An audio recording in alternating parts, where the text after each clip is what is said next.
ہم نے یہ شعر پچھلی نشست میں پڑھا تھا، لیکن اس میں کچھ پہلو ایسے تھے جو وقت کی کمی اور طبیعت کی خرابی کی وجہ سے اس نشست میں بیان نہ ہو سکے، تو آج ان پہلوؤں کو بھی کھولنے کی کوشش کریں گے، اور یاد نہ رہنے کی وجہ سے اگر کچھ پچھلی باتوں کی تکرار ہو جائے تو وہ پہلے سے معذرت کرتا ہوں۔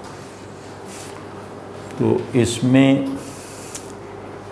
ابھی مجھے خیال آیا کہ یہاں جس آدمی کا یہ عروج روحانی دکھایا جا رہا ہے وہ آدمی دراصل مولانا خود ہیں۔ تو وہ گویا اپنا سیر و سفر بیان کر رہے ہیں، اور خود کو مخاطب کر کے، اور مطلب یہ کہ اپنے آئیڈیل سیلف کو ری ایکچولائز کر کے بیان کر رہے ہیں۔ تو آئیڈیل سیلف اگر ری ایکچولائز ہو جائے تو موجودہ ذات سے وہ من کی نسبت نہیں رکھتا، تو کی نسبت پیدا کر لیتا ہے۔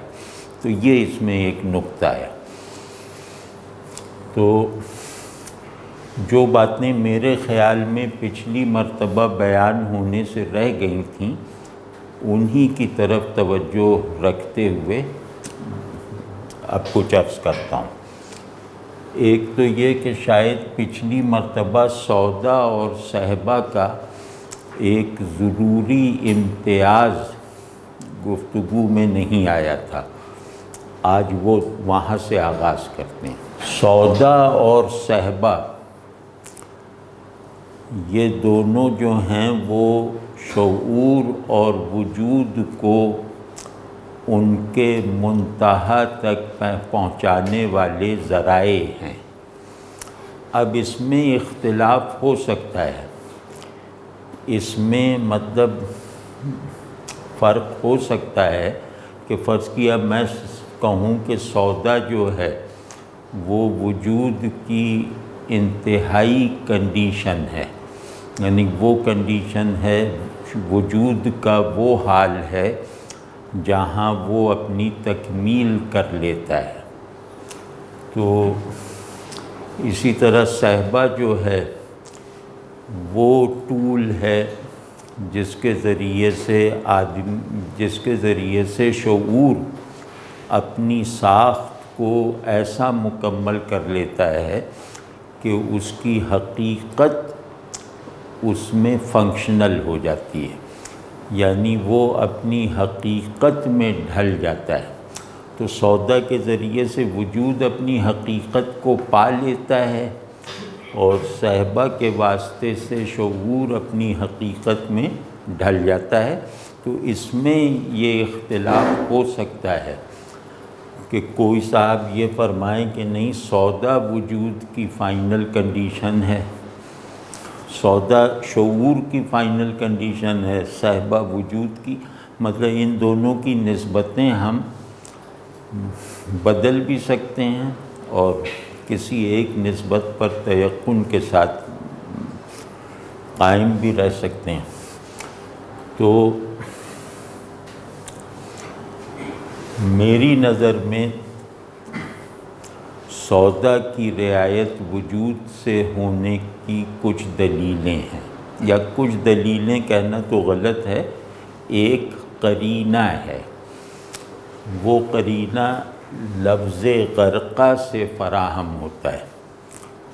تو غرق ہونے میں، ڈوبا ہوا ہونے میں ایکسپیرینس کا پہلو ادراک کی جہتوں پر غالب ہے۔ تو کیونکہ وجود اپنی تکمیل ایک حال کے طور پر کرتا ہے، وجود میں تعمیر کا پورا عمل احوال کے تسلسل اور احوال کی نسبتوں کے حالی نتائج پر منحصر ہوتا ہے۔ وجود ایک حال ہے، جیسے شعور ایک خیال ہے، وجود ایک حال ہے اپنی ماہیت میں۔ تو غرقہ کی مناسبت حال سے ظاہر ہے۔ ڈوبا ہوا آدمی ڈوبنے کے تصور تک محدود نہیں ہوتا، ڈوبنے کا حال رکھتا ہے۔ ڈوبنا اس کا کوئی علم نہیں ہوتا، ڈوبنا اس کا تجربہ ہوتا ہے۔ تو اس معنی میں میں کہہ رہا ہوں کہ یہ اس کی مناسبت وجود سے ہے۔ بے خودش صحبائے او کی دلالت میرے خیال میں شعور کی طرف اس لیے بھی ہے کہ خودی شعور کا کانٹینٹ ہے، وجود کا لازمہ نہیں ہے۔ یعنی وجود اپنی وحدت پر اصرار کرتا ہے انفرادیت کا موقف اختیار کیے بغیر، اور شعور میں انفرادیت کا موقف بھی ورکنگ حالت میں ہوتا ہے۔ تو ان معنوں میں کیونکہ خودی شعور کا کنسٹرکٹ ہے، تو لہٰذا شعور ہی میں سے خودی کی قیدوں کو اٹھا دینے والی ایک قوت، شعور کو وجود کی وحدت سے ہم آہنگ کر دینے والی ایک فورس جو ہے وہ صحبہ ہے۔ لیکن یہ بھی کہا جائے، ایک دوسرا پہلو ہے، اگر اس کو پیش نظر رکھا جائے تو ہماری بات الٹ سکتی ہے۔ پھر ہم یہ کہیں گے کہ سودا کی رعایت شعور کے ساتھ ہے اور صحبہ کی رعایت وجود کے ساتھ ہے۔ تو اس میں یہ بات کہنے کا سب سے بڑا سبب یہ ہے کہ وجود کی تکمیل حضور میں ہوتی ہے، کیونکہ وجود اپنی ماہیت میں حال ہے۔ حال کو متحرک رہنے کے لیے، حال کو نمو پانے کے لیے حضور کا، شہود کا، ظہور کا ماحول درکار ہے۔ تو اور شعور جو ہے وہ غیب پر اساس رکھتا ہے۔ شعور کا جو بنیادی ترین کانٹینٹ ہے وہ فارم لیس ریئلٹی ہے۔ تو شعور کی تربیت غیاب کے ماحول میں ہوتی ہے، وجود کی تشکیل حضور کی فضا میں ہوتی ہے۔ ٹھیک ہے، اس کو بات کو چاہے لفظ بدل کے طرح طرح سے کہا جا سکتا ہے۔ تو اگر یہ بات ٹھیک ہے تو لفظ سودا میں غیاب غالب ہے اور لفظ صحبہ میں حضور حاوی ہے۔ تو اس پہلو سے ہم یہ کہہ سکتے ہیں کہ سودا جو ہے وہ غرقۂ سودا ہونا، یہ شعور کا تکمیلی مرحلہ اور تکمیلی عمل ہے، اور صحبہ سے بے خود ہونا یہ وجود کا انتہائی حال ہے جہاں وہ اپنی تکمیل کر لیتا ہے۔ اب یہاں پھر ہمیں یہ کہنا پڑے گا کہ خود یا خودی یہ فی الشعور نہیں ہے، فی الوجود ہے۔ وجود خودی کے تناظر سے ہٹ کر لائق ادراک نہیں ہے، یعنی وجود خودی کے تناظر ہی میں وجود ہے، ورنہ وہ محض ایک تصور ہے، کیونکہ خودی تصور وجود کی آئیڈیا آف بینگ کو پرٹیکولرائز کر دیتی ہے، وجود کو کی ایسی تحدید کر دیتی ہے جہاں وہ واقع ہو جاتا ہے، محض تصور نہیں رہتا۔ تو خودی کو کہیں گے کہ یہ آئیڈیا آف بینگ کی ایبسٹریکشن خودی پر ختم ہوتی ہے، ورنہ آئیڈیا آف بینگ محض تخیل اور تصور یا واہمہ ہے۔ تو اس تصور وجود کو اس کی واقعیت میسر آتی ہے خودی میں۔ تو خودی کا تناظر وجود کی تحقیق، وجود کی ریئلائزیشن میں ایک بنیادی مادے کی حیثیت رکھتا ہے۔ خود ہی یہ بتاتی ہے کہ وجود محض ذہنی نہیں ہے، حقیقی اور واقعی ہے۔ جیسے ہم کہیں نا کہ موجود نہ ہو، موجود کی تصدیق کے بغیر وجود تصور محض ہے، ٹھیک ہے نا، ان معنوں میں۔ تو غرض دونوں باتیں کہی جا سکتی ہیں، اور دونوں باتوں کو بیک آن مان لینے کے نتیجے میں بھی اور کسی ایک تعبیر پر کھڑے ہو جانے کے نتیجے میں بھی شعر کی معنوی عظمت اور معنوی ساخت پر کوئی اثر نہیں پڑتا۔ ٹھیک، اب سودا کی جو رعایت غیاب سے ہے، سودا سیاہی کو کہتے ہیں، ٹھیک ہے نا، تو سیاہی کی مناسبت غیب سے ہے، اور صحبا سرخ شراب، رنگین شراب، رنگ کی مناسبت شہود اور حضور سے ہے، تو دونوں پہلوؤں سے بہرحال یہ۔ تو اب اس میں دوسرا نقطہ یہ ہے کہ اس بات کو ہم حل کیے بغیر، اس بات کو طے کیے بغیر چھوڑ دیں کہ کون سا لفظ کہاں سے مناسبت زیادہ رکھتا ہے، تو اس کے بعد دوسرا نقطہ یہ پیدا ہوتا ہے کہ وجود ہو یا شعور، دونوں کی تکمیل کا عمل ان کے اندر سے نہیں ہوتا، باہر سے ہوتا ہے۔ اگر ہم اپنی اصطلاح میں بات کریں تو خدا کو مانے بغیر، خدا کی نسبت کو سب چیزوں کی بنیاد بنائے بغیر، شعور اور وجود کی تکمیل تو دور کی بات ہے، ان کا قیام محال ہے۔ واضح ہے نا؟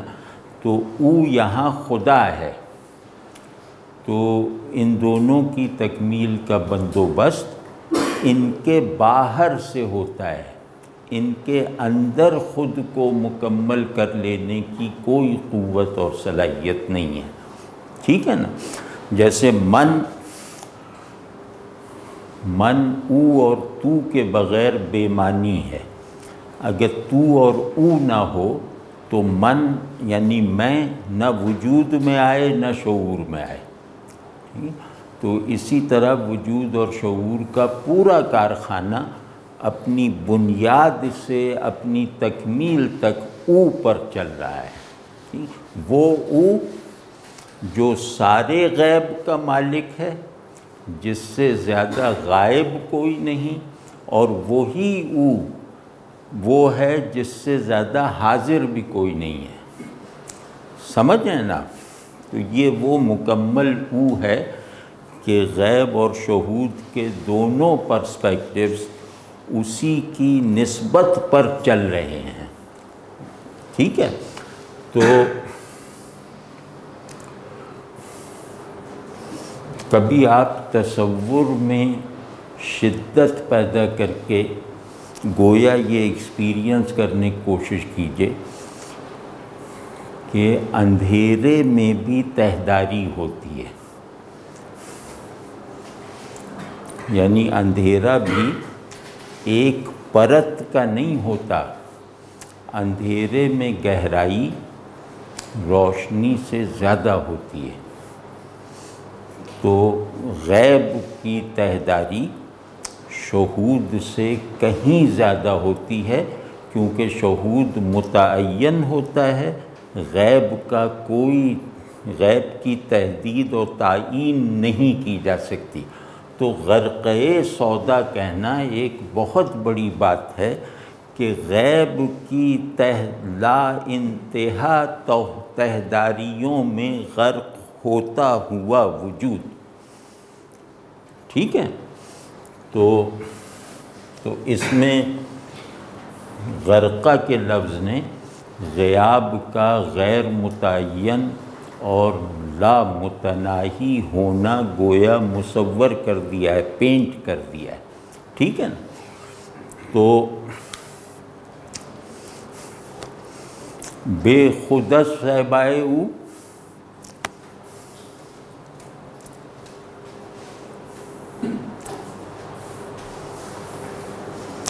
غیب کا حق ہے کہ اپنے آپ کو بھولنے نہ دیا جائے، اور شہود کا مطالبہ ہے کہ اپنے آپ کو یاد نہ رکھا جائے۔ وہ شعور ناقص ہے جو خدا کے حضور میں خود کو یاد رکھے، جو خدا کے سامنے اپنی خودی پر اصرار کرے، اپنے ہونے کے یقین کو برقرار رکھے، وہ خدا کے حضور سے مستفیض نہیں ہو سکتا، وہ خدا کے حضور کی تاثیر کا مستحق نہیں رہتا۔ تو خدا کو دیکھتے ہوئے خود کو دیکھنا یہ بینائی یا شعور کا سب سے بڑا عیب ہے، اور خدا کے غیاب میں خود کو یاد نہ رکھنا اس کے غیاب کو ایکسپیرینس کرنے میں سب سے بڑی رکاوٹ ہے۔ تو یہ خدا ہے جو اپنے غیاب سے مجھے میرا موجود ہونا باور کرواتا ہے، اور یہی خدا اپنے حضور سے مجھے غیر موجود رہنے کی حالت فراہم کرتا ہے، ٹھیک ہے نا؟ یہاں باخود رہنا ضروری ہے، یہاں بے خود ہونا لازمی ہے۔ دونوں رعایتیں اس میں واضح ہیں۔ تو اب اس میں ایک بہت وسیع المعنی اور عمیق المعنی ترکیب ہے مدرسہ اسماء او۔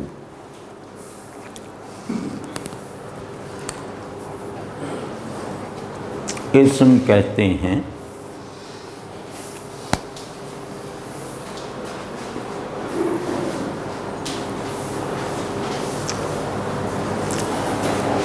وجود کی تحدید کو، یعنی وجود عام ہے، جنرل ہے، یونیورسل ہے۔ اسم اس کی تحدید اور پرٹیکولرائزیشن کر دیتا ہے۔ وجود کو اسم کی ضرورت نہیں ہے، موجود ہونے کے لیے اسم کی حاجت ہے۔ تو موجود کون ہے؟ جس میں وجود یونیورسل وجود پرٹیکولرائز ہو گیا۔ اس کو منطق یا فلسفے کی اصطلاح میں تحدید کہتے ہیں، یعنی چیزیں ایک حد کو قبول کیے بغیر نہ وجود میں آ سکتی ہیں نہ علم میں آ سکتی ہیں، اور اس قانون کی حفاظت اللہ اپنے لیے بھی کرتا ہے۔ یعنی اللہ کے لیے جو تنزیہ اور تشبیہ کی کیٹیگریز ہیں وہ اسی لیے ہیں کہ تنزیہ میں وجود کا ایبسلیوٹ ہونا، وجود کی پیورٹی محفوظ ہے، اور تشبیہ میں وجود کی پرٹیکولرائزیشن ملحوظ ہے۔ یعنی تشبیہ میں اللہ صفات میں، اسماء میں پرٹیکولرائز ہوتا ہے، کہ جب ہم کہتے ہیں کہ اللہ سمیع ہے تو اس میں یہ بات شامل ہوتی ہے کہ بصیر کا مفہوم نہیں ہے اس میں۔ جب ہم کہتے ہیں کہ اللہ بصیر ہے تو اس میں یہ بات داخل ہوتی ہے کہ سمیع ہونا دوسری بات ہے، ہم یہاں اسے بصیر کہہ رہے ہیں، اور بصیر کہہ کے اس کا سمیع ہونا مراد نہیں لے رہے۔ تو جو بھی بصیر کو سمیع کے معنی میں استعمال کرے گا وہ اللہ کی معرفت میں خطا کا ارتکاب کرے گا۔ تو یہ جو اسماء و صفات ہیں یہ دائرۂ تشبیہ میں ہیں۔ تو تشبیہ میں کیا ہے؟ تحدید کا اصول، کہ اللہ کو اللہ نے خود کو پرٹیکولرائز کیا ہے اپنے اسماء و صفات میں، ٹھیک ہے نا؟ تو اسم موجود ہونے کا لازمہ ہے، موجود ہونے کی شرط ہے، موجود ہونے کا تقاضا ہے، یہ وجود کی پرٹیکولرائزیشن ہے۔ اب یہاں یہ کہہ رہے ہیں کہ میں وجود کی ڈیوائن پرٹیکولرائزیشن، بلکہ ڈیوائن پرٹیکولرائزیشن فی الحال نہ کہیں، ورنہ وہاں اسماء سے مراد اسماء الہیہ لینا پڑے گا۔ ہم یہ کہہ رہے ہیں کہ ہم وجود کی پرٹیکولرائزیشن کے اس مدرسے سے فارغ التحصیل ہو کر نکلے ہیں جہاں کا مدرس کوئی اور نہیں تھا، اللہ تھا۔ یعنی اس مدرسے میں صرف ایک مدرس ہے اور وہ ہے اللہ، کیونکہ اسی نے اسماء کا علم دیا نا آدم کو۔ اب اسماء کا جن اسماء کا اللہ نے آدم کو علم دیا، واحد مدرس اور واحد شاگرد کی طور پر، یعنی اس مدرسے میں مدرس بھی ایک ہے اور شاگرد بھی واحد ہے، ٹھیک ہے نا؟ تو اس ایک استاد اور ایک شاگرد پر چلنے والے مدرسے میں جو چیز سکھائی گئی اور سیکھی گئی وہ اسماء کا علم ہے۔ اب اسماء سے کیا مراد ہے؟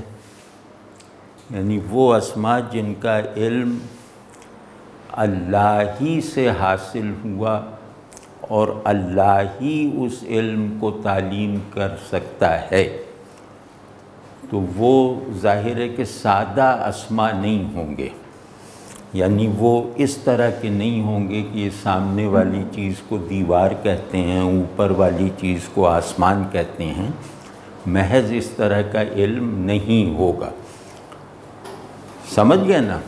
تو یہاں ہمیں اسم کی ایک انتہائی تعریف تک پہنچنا ہوگا۔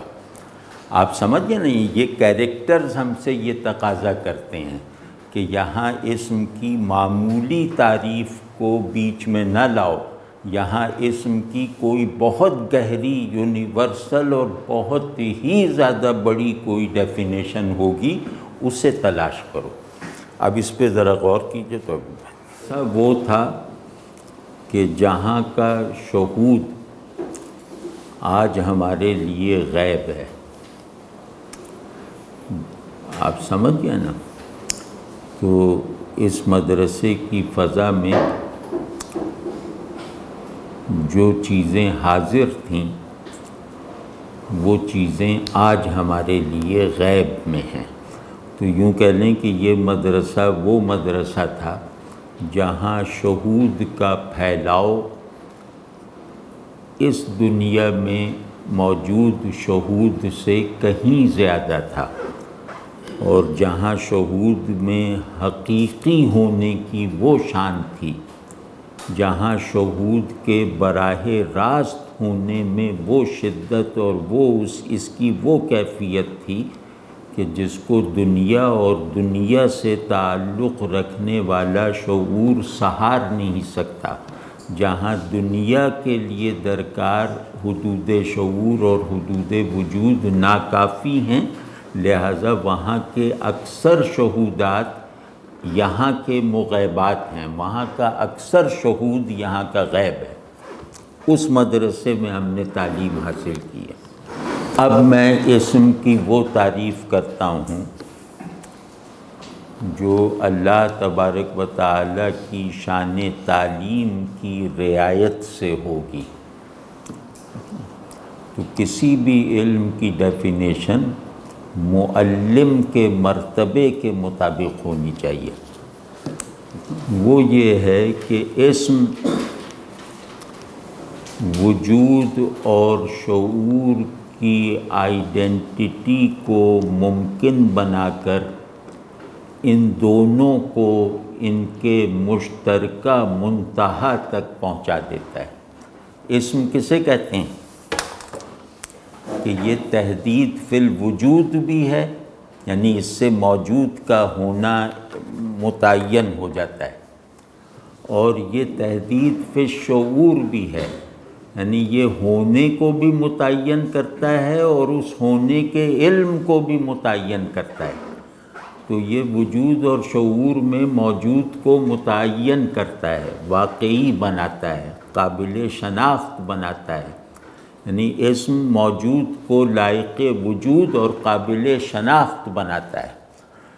تو کیونکہ ہم وجود اور شعور کی انہی حدود سے مانوس ہیں جو زمان و مکان کے اس نظام میں ہمیں میسر ہے، تو لہٰذا ہم ان تعریفات کو ان کے اس قوام کے ساتھ سمجھنے کی فی الحال اہلیت نہیں رکھتے جس قوام سے تخلیق کر کے اللہ نے اس کو اپنی حضوری کے ماحول میں ہمیں سکھایا تھا۔ یعنی اللہ کا تعلیم فرمودہ وجود اور شعور ہمارے ایکسپیرینس اور تصور میں آئے ہوئے وجود و شعور سے ظاہر ہے کہ زیادہ کامل اور زیادہ حقیقی ہوگا۔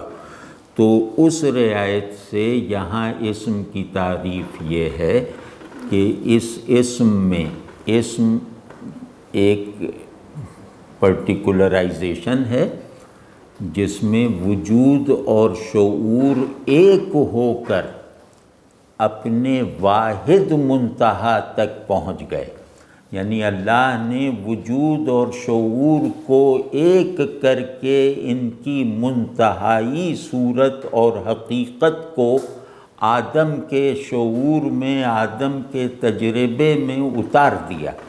تو یہ ہے اسم سکھانے کا مطلب، اسماء کی تعلیم کا مطلب، کہ وجود کی حقیقت اور صورت کو ایک کر کے آدم کو اس کا عارف بنایا، اور یہ علم اور یہ عرفان آدم کے سوا کسی کو عطا نہیں فرمایا۔ تو ہمارے ہونے اور ہمارے جاننے کے سارے مزاج کو اللہ تبارک و تعالی نے وہاں تعلیم اسماء سے تشکیل دے دیا، تاکہ جب بعد میں اس کو غیب کی خبر پہنچے تو یہ اپنے اس حافظۂ تعلم کی بنیاد پر غیب کی خبر کو اپنے لیے غیر مانوس اور اجنبی نہ جانے، یہ ریکال کر لے اسے۔ سمجھ گئے نا آپ؟ تو یہاں اسماء کا مطلب ہے صورت اور حقیقت کی دوئی کو ختم کر کے شعور اور وجود دونوں کی تکمیل کر دینا، اور اللہ نے یہ انعام، یہ فیضان آدم کے لیے مخصوص رکھا، ٹھیک ہے، کہ اس کا شعور بھی حقیقت الحقائق سے خلقی مناسبت رکھتا ہے، اس کا وجود بھی حقیقت الحقائق سے احوالی مشابہت رکھتا ہے۔ آپ سمجھ گئے نا کہ اسم ہی فائنل چیز ہے نا، اسم ہی شعور کی کل پونجی ہے، اور اسم کا مسمى بن جانا وجود کی سب سے بڑی ضرورت ہے۔ یعنی اسم نہ ہو تو شعور حرکت میں نہیں آ سکتا، اسم نہ بنے تو وجود تعین حاصل نہیں کر سکتا، یعنی اسم کے بغیر موجود ہونا بے معنی ہے، اسم کے بغیر علم کی تشکیل کا ہر عمل ناممکن ہے۔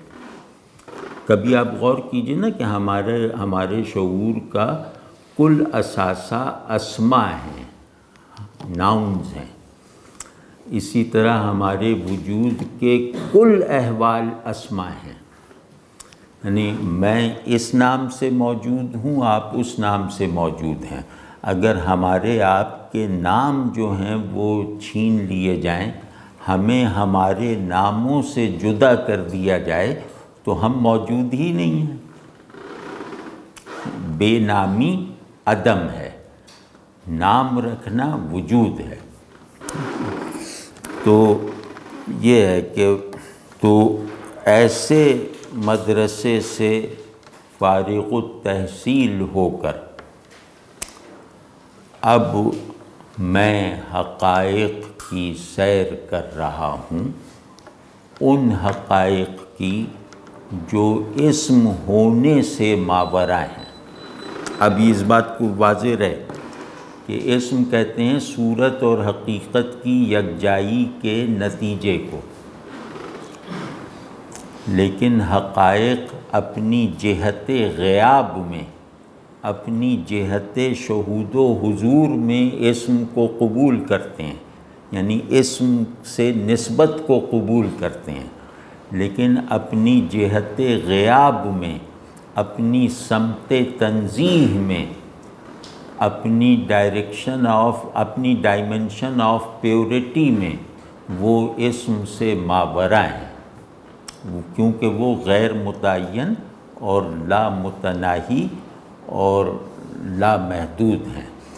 تو حقیقت اپنی محدودیت کا اس بات بھی کرتی ہے تاکہ شعور میں آ جائے، اور حقیقت اپنے وجود کی پیورٹی سے بھی دستبردار نہیں ہو سکتی تاکہ کوئی شعور اس کا کنٹینر بننے کا مدعی نہ بن سکے، ٹھیک ہے نا، کوئی وجود اس سے ہم احوالی کا وہم نہ پال سکے۔ تو اب اب میں پیور ریئلٹیز میں سیر کر رہا ہوں، ان ریئلٹیز میں جو صورت اور اسم دونوں سے ماورا ہیں، جو ہر طرح کی تہدید، چاہے اندرونی ہو، چاہے خارجی ہو، چاہے شعوری ہو، چاہے وجودی ہو، دونوں سے ماورا ہیں۔ ان کو کہا گیا ہے معانی۔ اس کا آسان پہچان یہ ہے کہ اگر صرف معنی کہا جائے تو اس سے یہ مطلب لینا لازم ہو جاتا ہے کہ یہ وہ معنی ہیں جو لفظ کی بندشوں سے آزاد ہیں۔ تو حقائق وہ وجود ہیں جو موجودیت کی تہدیدات سے ماورا ہیں، ٹھیک ہے نا، جو وجود کے تہدیدی احوال سے پاک ہیں، جو شعور کی قیود سے آزاد ہیں، تو جو صورت سے پاک ہیں۔ بس معنی کا لفظ، معنی مطلق اسی کو کہتے ہیں نا کہ وہ لفظ سے پاک ہیں۔ تو معانی کو ہم حقائق کہہ رہے ہیں تو اس رعایت سے کہیں گے کہ یہ وہ حقائق ہیں جو صورت سے پاک ہیں، اور حقیقت صورت سے پاک ہے تو اس کا مطلب ہے کہ وہ اسم بننے سے ماورا ہے، کوئی اسم اس کا احاطہ نہیں کر سکتا، اسے کوئی نام نہیں دیا جا سکتا۔ تو اب کہہ رہے ہیں کہ مجھے میرے شعور کو غیاب سے، میرے وجود کو ماورائی حضور سے مانوس کر کے اب مجھے صورت اور اسما سے ماورا حقائق کی سیر کروائی جا رہی ہے۔ اب اس تعلیم کو گویا عمل میں لانے کا سامان کیا جا رہا ہے، وہ تعلیم جو وہ اسما کی جو تعلیم ہے، جس کے نتیجے میں مجھے اسما کا علم حاصل ہوا۔ اب اسی تعلیم پر مبنی مجھے اسما کا حضور حاصل ہو رہا ہے، یعنی اب میرا علم الاسما وہ حال بننے کے عمل میں ہے۔ اندر معانی رفتن کا مطلب ہے کہ علم الاسما اب میرے اندر حال بننے کے مراحل طے کر رہا ہے۔ تو چوں آب جو دادا زمیں را رنگ و بو، تا کس نہ پندارد کہ تو بے ارمغانی می روی۔ سبحان اللہ۔ اس کو ایک جگہ اقبال نے بھی یہاں سے مستعار لیا ہے کہ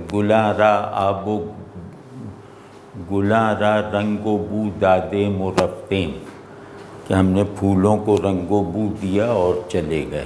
یہی شعر ہے کہ اے خوہ تو چن آب جو، تیرا مزاج آب نہر کی طرح ہے، آبجو کی طرح ہے، تو نے ایک شفاف نہر کی طرح زمین میں چھپے ہوئے بہار کے امکانات کو عمل میں لا کے دکھا دیا، یعنی تو نے زمین کو سرسبزی، شادابی اور رنگینی عطا کی۔ تو زمین کے اندر جتنے بھی پوٹینشیلز ہیں وہ اپنے اظہار کے لیے انسان کے محتاج ہیں، مطلب اس مصرعے کا یہ مطلب ہے۔ تو تیری عادت، تو ایک آبجو ہے جس کی عادت ہے زمین کو رنگ و بو فراہم کرنا، زمین کو رنگینی اور سرسبزی عطا کرنا۔ تا کس نہ پندارت کے تو، تاکہ کوئی اس خیال میں نہ رہے، اس غلط فہمی میں مبتلا نہ ہو کہ تو زمین سے آسمانوں کی طرف جا تو رہا ہے مگر کوئی تحفہ لیے بغیر۔ اب اس میں پوری وہ سچویشن بنا دی ہے نا کہ یہ سفر افلاکی سفر ہے، یعنی یہ افلاک اندر بھی ہیں اور باہر بھی ہیں۔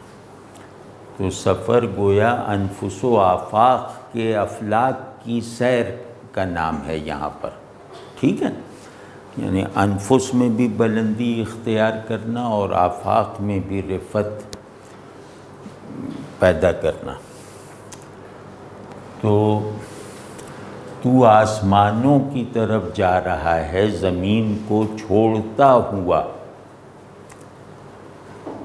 تو ایسا نہیں ہے کہ تو زمین کو بالکل ویران کر کے جا رہا ہے، کیونکہ زمین کی رونق تو ہی تھا، تو زمین کو اس طرح چھوڑ کر نہیں جا رہا کہ گویا اس کی ساری زندگی سلب کر کے جا رہا ہے۔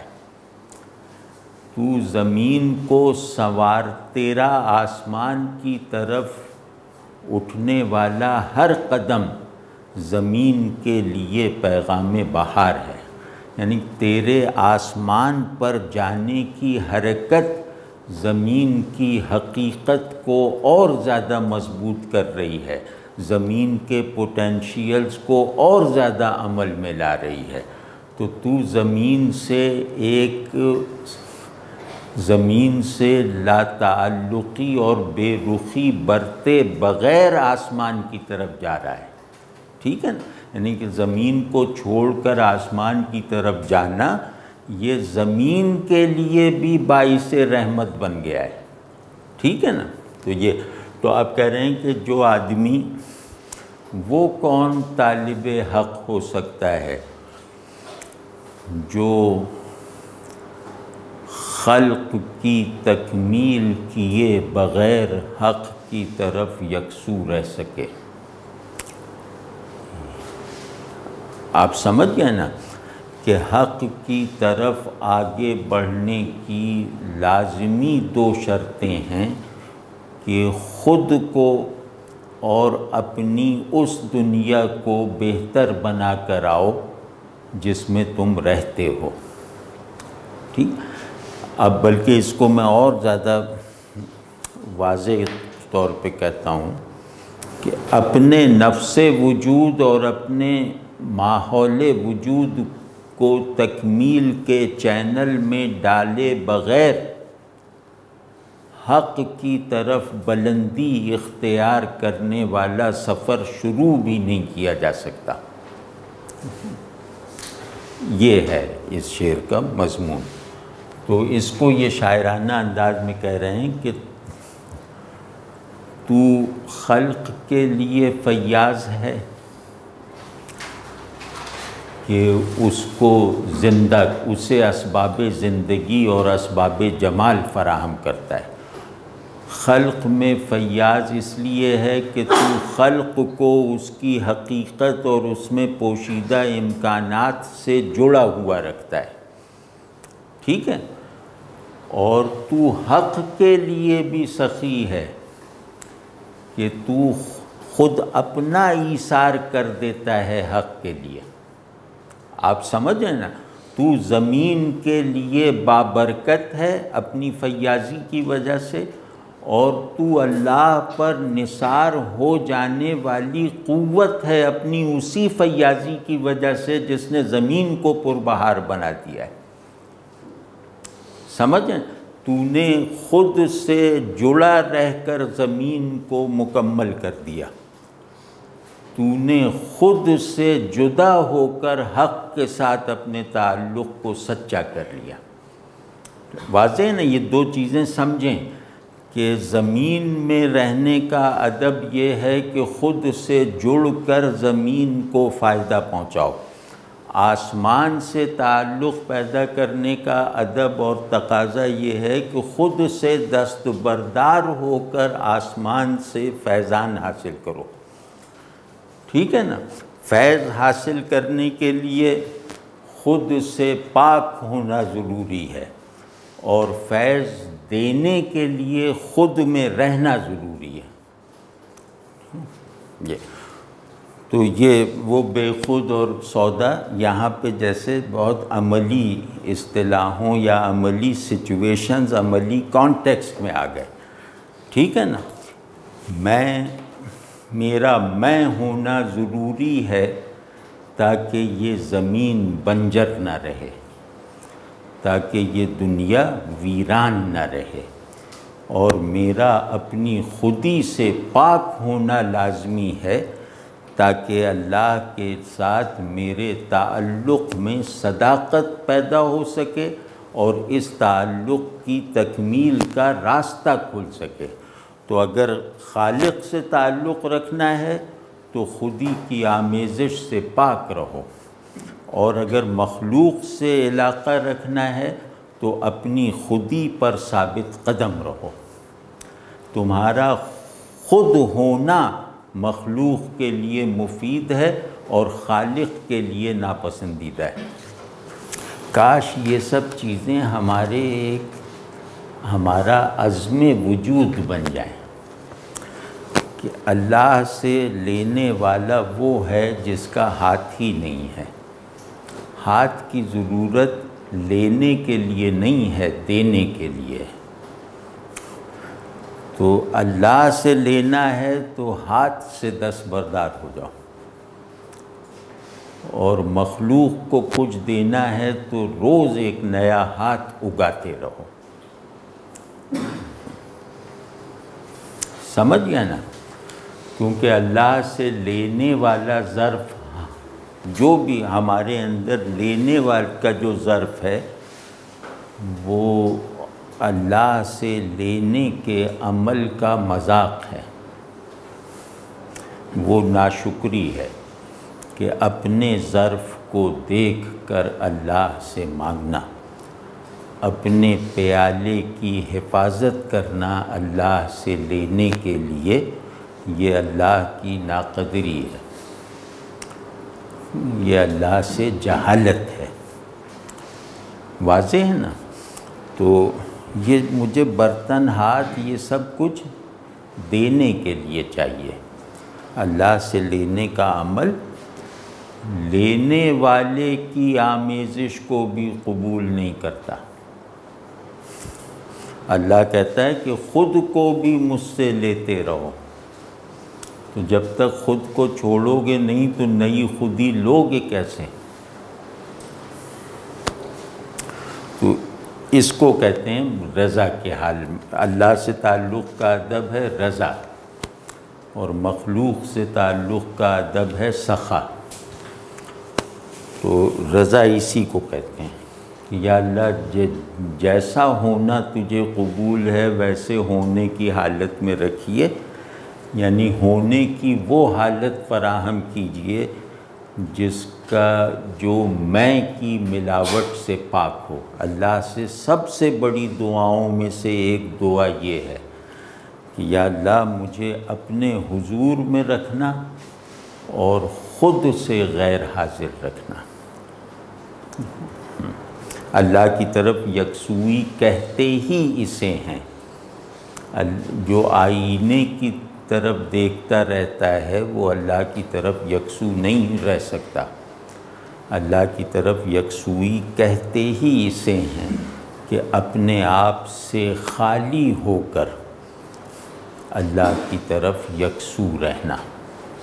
تو خیر اس کی اور باتیں، لیکن بہرحال اس شعر کی حد تک یہ ہے کہ تیری فیاضی دنیا میں دنیا کو فائدہ پہنچاتی ہے، اور تیری یہی فیاضی اللہ کے حوالے سے تیرے لیے مفید ہے۔ یعنی اللہ کے لیے فیاضی کرنا میرے لیے مفید ہے، اور المخلوق کے لیے فیاضی ان کے لیے مفید ہوگی۔ اب آگے کچھ سادہ شعر ہیں، اس میں بس مضمون یہی ہے، اگلا شعر بھی سادہ سا ہے۔ کو سایہ منصور حق، یہاں سایہ منصور کو سمجھتے ہیں، منصور کے لفظ کو سمجھتے ہیں۔ ایک اصطلاح بہت استعمال ہوتی ہے، رایت منصور،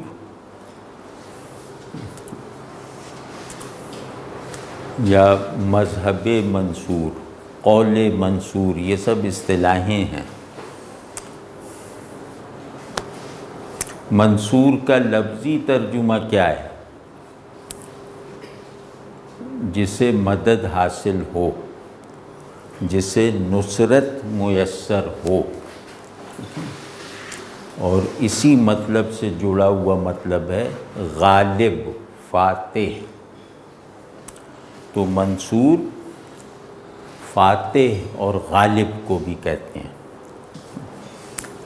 تو جسے اللہ کی تائید اور خوشنودی حاصل ہو، ظاہر ہے کہ وہ فاتح ہے، وہ غالب ہے، وہ کامل ہے، ٹھیک۔ تو منصور کو غلبے اور فتح کے بغیر نہیں سمجھا جا سکتا، منصور حق کو۔ تو جیسے مذہب منصور کہتے ہیں نا، کہ صحیح مذہب جس کو نصوص کی تائید حاصل ہو، تو رایت منصور کہتے ہیں فاتح فوج کے جھنڈے کو۔ تو کو سایہ منصور حق، تا فاش فرمایت سبق، یہاں سایہ بمانی سایہ رحمت ہے، سایہ پناہ ہے، سایہ تائید ہے، کہ یوں سمجھیں کہ اللہ کی نصرت کے آسمان کی چھاؤں کہاں ہے، کہ اللہ کی نصرت کا پرتو کہاں ہے، تاکہ اس کی مدد سے اصلی سبق کھل جائے۔ فاش فرمایت سبق، کہ اللہ کی نصرت سبق کو سہل کر دیتی ہے، سبق کو کھول دیتی ہے، ٹھیک ہے نا۔ سبق مطلب وہ جو مدرسہ اسماء ہے نا، وہاں سے ریلیٹڈ ہے۔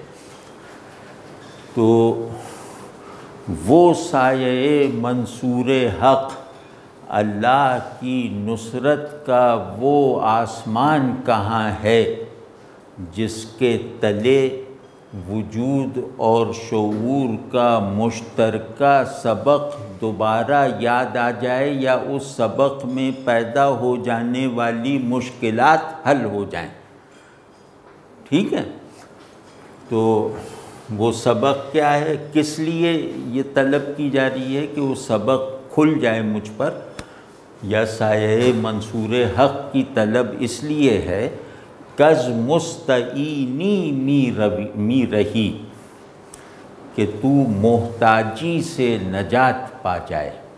مستعین کہتے ہیں محتاج کو، مدد طلب کرنے والے کو، اور در مستعانی می روی، کہ تو محتاجی سے نکل کر محتاجی دور کرنے والا بن جائے۔ یعنی تو مدد کے لیے پکارنے کی بجائے مدد کے لیے پکارنے والوں کا مخاطب بن جائے، تو کسی کو مدد کے لیے پکارے، اس کے بجائے تو ایسا بن جائے کہ لوگ تجھے مدد کے لیے پکاریں۔ کیسے جڑے ہوئے ہیں کہ اگر تو مستعان نہیں ہے تو زمین تجھ سے فیضیابی نہیں ہوگی، یعنی کہ ساری کائنات تجھے مدد کے لیے پکار رہی ہے، ٹھیک ہے نا؟ تو اور اب یہ زمین کو رنگ و بو دیتے ہوئے یہاں سے جانے والے کا ایک مقصود بتا رہے ہیں زمین ہی کے حوالے سے۔ اس شعر میں حوالہ زمین کا ہے کہ تیرا زمینی وجود محتاجی سے نجات پا کر افلاکی بے نیازی اور دستگیری کی قوت حاصل کر لے۔ تو یہ بہرحال اس کا مضمون ہے۔ یہاں آج روک دیتے ہیں، اگر اگلی مرتبہ مجھے کچھ سمجھ میں آیا تو مستعین اور مستعان کے کچھ گہرے معنی بھی عرض کروں گا۔ اچھا ہاں، اس میں ایک چیز یا تو غلط ہو گئی ہے یا رہ گئی ہے۔ ہاں اس نہیں، غلط تو شاید نہیں ہوا ترجمہ، لیکن ترجمے میں ایک رعایت اور رکھی جا سکتی ہے، اس سے اس شعر کا حسن اور معنویت بڑھ جائے گی کہ یہاں سایہ منصور حق مسافر الی الحق کو کہا جا رہا ہے، یعنی جس کو مخاطب کر رہے ہیں نا اس غزل میں تو می روی تو می روی، اس کو سایہ منصور حق کا لقب دے رہے ہیں کہ تو کو سایہ منصور حق کے دو ترجمے ہیں کہ کون ہے سایہ منصور حق اور کہاں ہے سایہ منصور حق، ٹھیک ہے، دونوں معنی ٹھیک ہیں اس کے۔ تو اب اس میں یہ پہلو بھی نکلتا ہے کہ یہ کہہ رہے ہیں کہ اے سایہ منصور حق، تیری رفتار اتنی تیز ہے کہ تو ہم سے اوجھل ہو چکا ہے، تیری بلندیاں اتنی زیادہ ہیں کہ تو ہمیں دکھائی دینا بند ہو چکا ہے، تو کہاں ہے؟ تو ایک مرتبہ جیسے تو نے زمین کو رنگ و بو دیا ہے تو ہمارے باطنوں کے لیے بھی بہار کا بندوبست کرتے، ہمیں بھی کچھ معارف اور حقائق کا علم عطا فرما دے، تو ہمیں بھی ہمارا بھولا ہوا سبق یاد دلا دے کہ تجھے دیکھنا گویا تعلیم اسما کے مدرسے میں داخلہ لے لینا ہے، ٹھیک ہے؟ تو اب اس میں یہ پہلو بھی ہے کہ تو خود سایہ منصور حق ہے، تو اگر ہم پر توجہ فرما دے تو ہمارا سبق ہمارے لیے آسان ہو جائے گا، اور کیونکہ تو اب مستعین نہیں رہا، تو مستعان بن چکا ہے۔ آپ سمجھ رہے ہیں نا؟ تو یعنی تیری شخصیت کا تیری ذات کا ملکوتی اور افلاکی جوہر اب تیری واحد شناخت بن چکا ہے، اور تو ارضیت سے پیدا ہونے والی ڈیفینیشنز سے بلند ہو چکا ہے۔ تو یہ ارضیت ہے، یہ دنیاویت ہے جو مستعینی کی جگہ پہ رکھتی ہے، اور یہ افلاکیت ہے جو مستعانی میں لے جاتی ہے۔ تو جسے اللہ حاصل ہے اسے کوئی ضرورت نہیں، کسی کی بھی ضرورت نہیں، اور جسے اللہ کو پانا ہے اسے ہر چیز کی ضرورت ہے، ٹھیک ہے؟ جو اللہ کے حضور میں رہتا ہے اس کے لیے کوئی چیز درکار نہیں ہے، کوئی اور چیز درکار نہیں ہے، تو وہ اللہ کے حصول کی کیفیت مستعینی سے، محتاجی سے نجات ہے، تو کیونکہ تو اللہ کے حضور کی فضاؤں میں چلا گیا ہے، لہٰذا تو مستعینی سے چھٹکارا پا کر مستعانی کے احوال کا حامل بن چکا ہے۔ اس لیے ہم پکار رہے ہیں کہ اے سایہ منصور حق، اے مظہر الہی تو کہاں ہے، تاکہ ہم وہ سبق دوبارہ یاد کر سکیں، یا اس سبق کو اپنے اندر اچھی طرح سمجھنے کا سامان تجھے دیکھ کر حاصل کر سکیں۔ تو دونوں طرح مطلب شعر کے معنی میں کوئی بڑا فرق نہیں آیا، لیکن یہ اور مستعین اور مستعان اس کو بالکل مذہبی اصطلاح میں نہ سمجھیے گا، کیونکہ مذہبی استعانت جو ہے اس میں یہ بات وہ انتہائی بندگی ہے، یعنی جو جتنا زیادہ محتاج اللہ ہے اتنا ہی زیادہ وہ وجود میں بھی کامل ہے اور شعور میں بھی پرفیکٹ ہے، ٹھیک ہے، اس کی خودی اپنے حال اور اپنے تصور دونوں میں پرفیکٹ ہے۔ اگر وہ محتاج اللہ احتیاج اللہ میں کامل ہے تو بندگی میں کمال کی شرط ہے احتیاج اللہ میں کامل ہونا، یعنی جیسے اس کی عبادت میں کمال ضروری ہے، اسی طرح استعانت میں بھی کمال لازمی ہے۔ تو دینی اور مذہبی اصطلاح کے طور پہ یہاں مستعین اور مستعان کو نہ لیا جائے۔ تو یہاں یہ عام لفظوں کی طرح ہیں کہ تو اس محتاجی سے نکل گیا جس محتاجی میں مبتلا رہنا اللہ کو ناپسند تھا، اور تو اس حاجت روائی، مستعینی کہتے ہیں حاجت روائی کو، مستعانی، تو اس حاجت روائی کی فضا میں پہنچ گیا جہاں اللہ کے دینے کا عمل تجھے واسطہ بناتا ہے۔ اللہ کا دینا بالواسطہ بھی ہوتا ہے نا، تو اللہ اپنے دینے میں تجھے واسطہ بنا چکا ہے، تو اللہ سے لینے میں اتنا کامل ہو گیا کہ اس کے صلے میں اللہ نے تجھے اپنے دینے کا ٹول بنا لیا۔ یہ ہے اس کا مطلب۔ اگلا شعر تاثراتی گہرائی بہت رکھتا ہے، اس پہ دل چاہتا ہے کہ ذرا مفصل بات کریں گے، تو وہ انشاءاللہ اگلی نشست میں۔ آج ویسے بھی سمجھیں 3 شعر پڑھ لیے، اور منصور کا ایک معنوی پہلو اور ہے کہ اللہ کی نصرت کے 2 انداز ہیں، ایک بالواسطہ جیسے میدان بدر میں ہوئی فرشتوں کے ذریعے سے، اور ایک بلا واسطہ ہے، کیونکہ یہ مدرسہ اسماء او کے ماحول میں یہ سب ہو رہا ہے نا، تو وہاں جس طرح تدریس بلا واسطہ تھی، بیچ میں کوئی فرشتہ تھوڑی تھا، کیونکہ فرشتوں نے تو خود ہی کہہ دیا کہ ہمیں نہیں معلوم، تو اس ڈائریکٹ اس کو نصرت کو ریپیٹ کیا گیا ہے اس میں، کہ ہم کیونکہ نصرت بلا واسطہ کی تاریخ رکھتے ہیں، تو اب صورت یہ ہے کہ وہ نصرت بلا واسطہ ہوتی ہی نہیں ہے۔ اب اللہ نے جیسے قانون بنا دیا ہے کہ نصرت بالواسطہ ہے، تو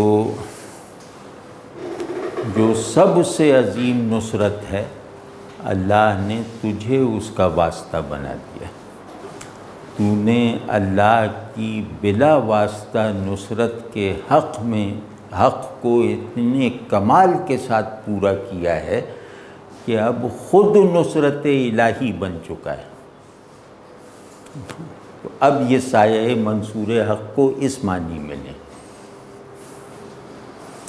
کہ جب تو طالب نصرت تھا تو بھی اللہ نے اپنے اور تیرے بیچ میں کوئی واسطہ نہیں رکھا، اور اب تو حامل نصرت ہے، یعنی کہ تو بھی اللہ نے تیرے اور اپنے درمیان کوئی واسطہ نہیں رکھا۔ اللہ نے تجھے اپنی ڈائریکٹ نصرت میں ایسا کمال نصیب فرمایا کہ خود تجھے اپنی نصرت بنا ڈالا، خود تو نصرت بن گیا، تو نے اللہ کی نصرت کا ایسا حق ادا کیا کہ انجام کار خود نصرت الہی بن گیا۔ یہ ہے سایہ منصور حق۔ اور سایہ کا ایک مطلب ہوتا ہے جس کا وجود ہو مگر خود سے نہ ہو، جس کے موجود ہونے کی ساری معنویت اور ساری اساس اس کی ہو جس کا وہ سایہ ہے۔ تو سائے اور شخص کے بیچ سے زیادہ قرب کا تصور نہیں کیا جا سکتا۔ جسم اور اس کے سائے میں جو قرب ہے اس قرب سے زیادہ کا تصور نہیں کیا جا سکتا۔ تو اللہ کا ایسا مقرب ہے جس سے زیادہ نزدیکی کا وہم بھی نہیں باندھا جا سکتا۔ تو آپ کبھی دیکھیں دل شکر سے بھر جاتا ہے کہ اللہ نے مجھے جس چیز کو پانے کا حکم دیا ہے وہ اس چیز کو دے دینے کے بعد دیا ہے، یعنی مجھے چیز کو دے کر چیز کو پانے کا حکم دیا ہے، اور میرے علاوہ کوئی ایسا نہیں ہے جسے اللہ نے پہلے دیا اور پھر فرمایا کہ اب اسے پانے کی جد و جہد کرو۔ تو ہم مفقود کو حاصل نہیں کر رہے، ہم حاصل کو کوالیفائی کر رہے ہیں۔ اللہ کا حکم یہ کہ جو تمہیں دیا ہے اسے کوالیفائی کر کے دکھاؤ، یہی تمہارا امتحان ہے۔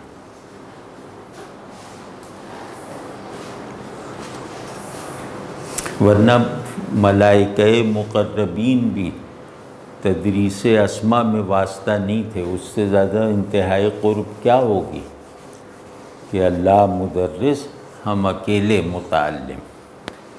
آدم علیہ السلام انسان واحد ہیں، یعنی ہر انسان آپ کی وحدت کا ایک جز ہے۔